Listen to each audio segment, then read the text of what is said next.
Bonjour et bienvenue sur notre chaîne intitulée Un jour, un verset, un message. Notre passage de ce jour est tiré du livre de 1 Jean, chapitre 4, verset 20. La Bible nous dit, si quelqu'un dit j'aime Dieu et qu'il haït son frère, c'est un menteur. Car celui qui n'aime pas son frère qu'il voit, comment peut-il aimer Dieu qu'il ne voit pas? Dans ce passage, notre Dieu attire notre attention sur le fait que nous ne pouvons pas dire que nous l'aimons lui, que nous ne voyons pas, sans aimer notre prochain que nous voyons. Le Seigneur nous dit que si nous fonctionnons de cette manière, nous sommes des menteurs. L'amour selon Dieu n'est pas basé sur les sentiments ni sur les émotions. L'amour est une décision et Dieu nous donne un ordre lorsqu'il nous dit de l'aimer et d'aimer notre prochain comme nous-mêmes. Notre Dieu nous demande de nous aimer les uns les autres. Mais ici, le Seigneur nous apprend que si nous disons que nous aimons Dieu, que nous ne voyons pas, puisque personne ne peut voir Dieu et vivre, mais que nous ne sommes pas capables d'aimer notre prochain qui est là tous les jours, notre prochain que nous voyons, alors nous sommes des menteurs. Et le Seigneur nous demande de ne pas fonctionner de cette manière. Comment pouvons-nous qualifier la haine? Haïr une personne, c'est lui vouloir du mal. On peut détester une personne, c'est-à-dire qu'on peut ne pas l'aimer ou on peut ne pas aimer ce qu'elle fait. Il y a des choses chez cette personne que nous n'apprécions pas. Mais lorsqu'on parle de la haine, on veut parler de ne pas supporter une personne. Une personne qui a la haine pour une autre est prête à lui ôter la vie. Cela veut dire que cette personne l'insupporte. Cela veut dire qu'elle ne supporte pas de la voir. Et la jalousie est une forme de haine. Car lorsqu'on jalouse une personne, on veut ce qu'elle a. On est prêt à l'éliminer pour avoir ce qu'elle possède ou pour prendre sa place. Et Dieu nous dit que si nous l'aimons, nous devons aussi aimer notre prochain, car Dieu vit en lui, car c'est Dieu qui l'a créé. Nous ne voyons pas Dieu et Dieu ne descend pas sur la terre. Lorsqu'il veut communiquer avec nous ou lorsqu'il veut nous faire du bien, il utilise les hommes et d'autres canaux. Notre Dieu passe toujours par les hommes pour nous faire du bien. L'homme est fait à l'image et à la ressemblance de Dieu. Et il est aussi un instrument que Dieu utilise pour communiquer avec les autres hommes et pour agir sur la terre. Et Dieu nous demande d'aimer cet homme, d'aimer notre prochain, ce prochain que nous croisons tous les jours, et de l'aimer ardemment.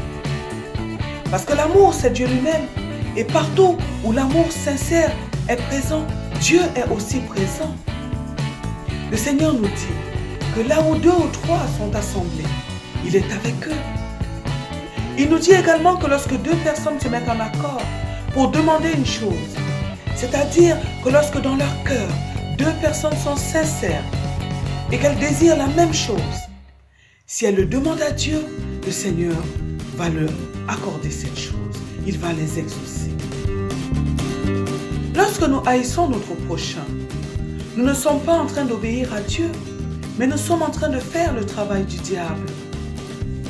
Le Seigneur nous dit que celui qui hait son frère, qu'il voit, et qu'il dit qu'il aime Dieu, qu'il ne voit pas, est un menteur. N'oublions pas que le père du mensonge, c'est le diable. De même, lorsque nous sommes déjà habités par certains sentiments, comme la haine, la jalousie, nous sommes déjà influencés par les agents des ténèbres.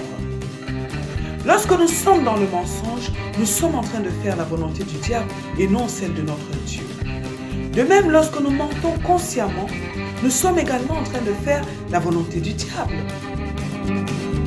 Aujourd'hui, notre Dieu attire notre attention sur cet état de choses et nous demande de changer. Si nous disons que nous aimons Dieu, nous devons aimer les hommes que Dieu a créés et nous devons leur faire du bien. Nous devons leur faire beaucoup de bien et prendre soin d'eux. Nous devons même, lorsque notre prochain ne nous fait pas du bien, lorsqu'il ne se comporte pas bien vis-à-vis de nous, nous devons l'aider à devenir meilleur à cause de l'amour que nous avons pour notre Dieu.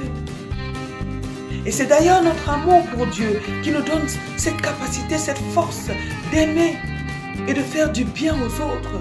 C'est cet amour que nous avons pour Dieu qui nous rend accessibles au Saint-Esprit et qui donne cette possibilité au Saint-Esprit de nous accompagner, de nous aider. Car l'amour de Dieu nous rend forts et tolérants, compréhensifs, pleins de bonnes intentions. Et lorsque nous aimons Dieu, nous faisons tout pour l'honorer, tout pour lui plaire. Et nous sommes prêts à pardonner pour garder une bonne relation avec notre Dieu. Aussi, si nous voulons arriver à aimer les hommes, nous devons aimer Dieu. De tout notre cœur, de toute notre âme, de toute notre force et de toute notre pensée.